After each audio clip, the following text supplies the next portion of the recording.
Yesterday takambotaura panhau yemanesi nekupa renyatoko vari kuonekwa kunzi vari kudhimandwa kuti vave vachibhadhira $150 kuti vapuwe macertificates avo for graduation. Now tiri kuona kuti the situation iri kuramba ichinzwisa tsitsi munyika yezimbabwe kuonekwa kunzi infant mortality rate aiwa yoramba ichiwedzera munyika yezimbabwe, chitiko chinozoratidza kuti aiwa the health sector yenyika yezimbabwe iri kuda immediate attention nekuadresiwa, especially mutungamiri wenyika kuti wasubscriber wolaika woturn on the bell icon. Tipinda panapa the news day yavamudanyira chiti the soaring challenges facing Zimbabwe's healthcare services have seen a significant increase in infant mortality in recent years.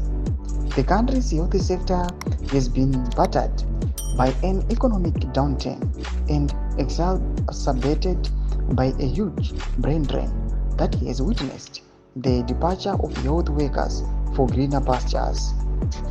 Zimbabwe lost close to 2,000 nurses last year. Mashoko anoitwa panapa the news day yavari kutaura mashoko achiti aiwa kulapsa kuita the health sector panguva ine kwakutoshamisa. Rinoda kuti nyika yezimbabwe right now ine problem yarisangana nayo brain drain, kuti vanhu vari experienced manesi nemadoctors vari kubuda munyika vachida kune dzimwe nyika vachisearcha for greener pastures just because Zimbabwe kuri kuona kwanzi some of the nurses they are being underpaid.